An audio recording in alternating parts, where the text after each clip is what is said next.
ഞാൻ Radha. Welcome to Nandutty's kitchen. ഇന്ന് ഞാൻ ഉണ്ടാക്കുന്നത് ഓണം സ്പെഷ്യൽ ആയിട്ടുള്ള 2 ശർക്കര കൊണ്ടുള്ള റെസിപ്പീസ് ആണ്. ആദ്യത്തേത് ശർക്കര വരട്ടി, രണ്ടാമത്തേത് ശർക്കര പായസമാണ്. ശർക്കര പായസത്തിന്റെ ലിങ്ക് താഴെ ഡിസ്ക്രിപ്ഷൻ ബോക്സിലുണ്ട്. ഇന്ന് ഞാൻ ഉണ്ടാക്കുന്നത് ശർക്കര വരട്ടിയാണ്.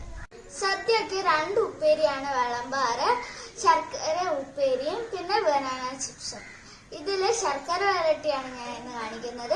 ഈ ശർക്കര വരട്ടി വീട്ടിൽ തന്നെ എങ്ങനെ ക്രിസ്പിയും ടേസ്റ്റി ആയിട്ട് ഉണ്ടാക്കുന്ന എന്നാണ് ഞാൻ ഇന്ന് കാണിക്കുന്നത്. ഈ വീഡിയോ ഇഷ്ടമാണെങ്കിൽ ലൈക്ക് ചെയ്യണം, ഷെയർ ചെയ്യണം. എന്റെ ചാനൽ ഇതുവരെ സബ്സ്ക്രൈബ് ചെയ്തിട്ടില്ലെങ്കിൽ ഒന്ന് സബ്സ്ക്രൈബ് ചെയ്യണേ. ഈ റെസിപ്പി ട്രൈ ചെയ്ത് നോക്കിയിട്ട് കമന്റ്സ് വയ്ക്കാൻ മറക്കരുത്. ഇനി നമുക്കിത് എങ്ങനെയാണ് ഉണ്ടാക്കുന്നതെന്ന് നോക്കാം.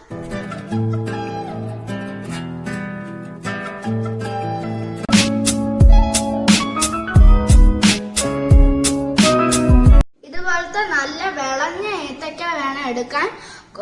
ഇത് മഞ്ഞ ഏത്തക്ക എടുക്കുക, അല്ലെങ്കിൽ ഇത് സോഫ്റ്റ് ആയിപ്പോവും.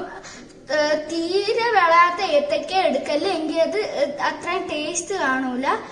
നമുക്ക് ഈ ഏത്തക്കേന്റെ 2 സൈഡും ഒന്ന് മുറിക്കാം.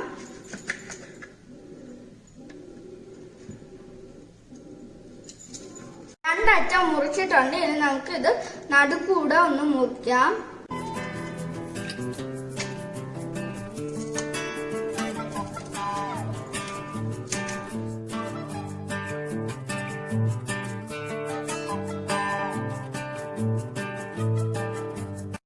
റണ്ണിങ് വാട്ടറിന്റെ അടിയിലാണ് ഞാൻ ഇതിപ്പോ കരുകി എടുത്തത്, അതുകൊണ്ട് അത്രയും കറ വരൂല. ഇപ്പൊ ഞാൻ ഇതൊന്ന് വെള്ളത്തിലോട്ട് ഇട്ടിട്ടുണ്ട്. ഇതുപോലെ തന്നെ നമുക്ക് ബാക്കിയുള്ളതും ചെയ്തെടുക്കാം.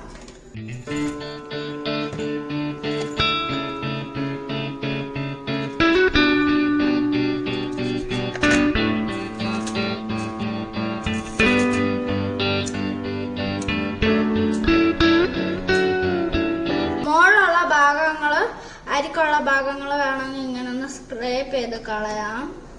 ഞാൻ 6 എണ്ണം മുറിച്ച് വെച്ചിട്ടുണ്ട്. ഇത് നടുക്കൂടെ ഒന്ന് ഇങ്ങനെ മുറിക്കണം. ഇതൊന്ന് ഇങ്ങനെ ഒന്ന് മുറിച്ചു കൊടുക്കാം.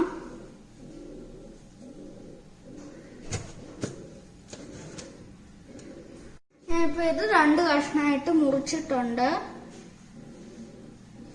നമുക്കിത് ഏകദേശം ഒരു 1 ഇഞ്ച് തിക്നെസ്സിലൊന്ന് കട്ട് ചെയ്തെടുക്കാം.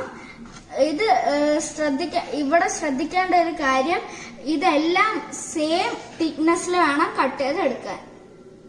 ഈ ഒരു കട്ടിയിലാണ് ഞാൻ ഇപ്പൊ ഇതിവിടെ മുറിച്ചിരിക്കുന്നത്. ഇതുപോലെ തന്നെ നമുക്ക് ബാക്കിയുള്ളതും മുറിച്ചെടുക്കാം. ചിപ്സ് മുക്കിയിടുന്ന പോലെ ഇതും വെള്ളത്തിൽ മുക്കിയിടണം. പക്ഷെ ചിപ്സിൽ ചേർക്കുന്ന മഞ്ഞപ്പൊടി, ഉപ്പും ഒന്നും ഇതിൽ ചേർക്കാറില്ല.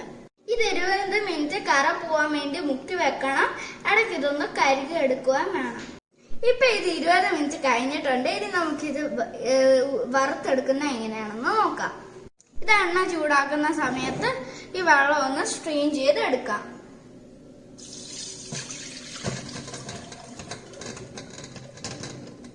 ഇപ്പൊ ഇത് ചെറുതായിട്ടൊന്ന് ചൂടായിട്ടുണ്ട്.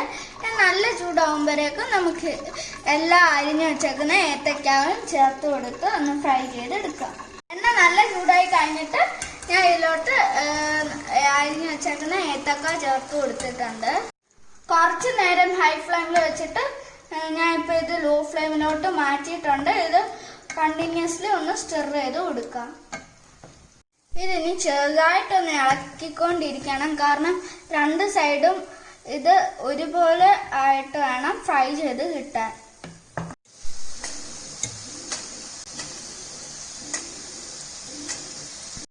ഞാൻ ഇപ്പൊ ഇതൊരു ബേക്കിംഗ് ഷീറ്റിലോട്ട് എണ്ണ ഒന്ന് ചെറുതായിട്ടൊന്ന് വറ്റാനും ഇതൊന്ന് ഉണങ്ങി കിട്ടാനും വേണ്ടി ഒരു ബേക്കിംഗ് ഷീറ്റിലോട്ട് മാറ്റിയിട്ടുണ്ട്. ഇനി നമുക്ക് ശർക്കര എങ്ങനെ ഉരുക്കി എടുക്കുന്നതെന്ന് നോക്കാം. ഇനി നമുക്കിത് ശർക്കര ഒന്ന് ഉരുക്കി എടുക്കാം. ശർക്കര ഉരുക്കിയിട്ട് നിങ്ങൾ ഇതൊന്ന് സ്ട്രെയിൻ ചെയ്തെടുക്കണം. ഞാനിപ്പോ ഇവിടെ അഴുക്കില്ലാത്ത മരയർ ശർക്കരയാണ് എടുത്തേക്കുന്നത്. 2 ടേബിൾ സ്പൂൺ വെള്ളം ഒഴിച്ച് വേണം ഉരുക്കിയെടുക്കാൻ. ശർക്കര ഇവിടെ ഇപ്പൊ ഉരുകി വരുന്നുണ്ട്. ലോ ഫ്ലെയിമിൽ വേണം ഇത് ചെയ്യാൻ. ഇതിപ്പോ ശർക്കര ഉരുകിയിട്ടുണ്ട്. ഇനി നമുക്കിതൊന്ന് സ്ട്രെയിൻ ചെയ്തെടുക്കാം. ഇത് പ്യുവർ മരയൂർ ശർക്കര ആയതുകൊണ്ട് അധികം അഴുക്കൊന്നുമില്ല. ഇത് ഒറ്റനൂൽ പരുവാവുന്ന വരെ ലോ ഫ്ലെയിമിൽ ഹീറ്റ് ചെയ്യണം. പഞ്ചാരയും കൂടെ ഇട്ടിട്ട് ലോ ഫ്ലെയിമിൽ ഒന്ന് മിക്സ് ചെയ്തെടുക്കാം. ഇപ്പം ഇത് ഒരു നൂൽ പരുവായിട്ടുണ്ട്.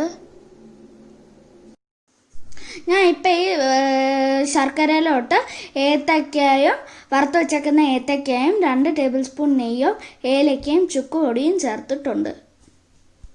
ഇനി ഇത് ക്രിസ്പി ആവാൻ വേണ്ടി 3 ടേബിൾ സ്പൂൺ വരെ അരിപ്പൊടി ചേർത്ത് കൊടുക്കാം. നമ്മുടെ ശർക്കര വരട്ടി ഇവിടെ ആയിട്ടുണ്ട്. നമുക്കിതൊരു പ്ലേറ്റിലോട്ട് മാറ്റാം. അപ്പം നമ്മുടെ ശർക്കര വരട്ടി ഇവിടെ റെഡി ആയിട്ടുണ്ട്. ഈ വീഡിയോ ഇഷ്ടമാവുകയാണെങ്കിൽ ലൈക്ക് ചെയ്യണം, ഷെയർ ചെയ്യണം. എൻ്റെ ചാനൽ ഇതുവരെ സബ്സ്ക്രൈബ് ചെയ്തിട്ടില്ലെങ്കിൽ ഒന്ന് സബ്സ്ക്രൈബ് ചെയ്യണേ. ഈ റെസിപ്പി ട്രൈ ചെയ്ത് നോക്കിയിട്ട് കമൻസ് വായിക്കാൻ മറക്കരുത്. മറ്റൊരു ഡിഷുമായിട്ട് വീണ്ടും കാണാം. So this is Anuradha signing off. By.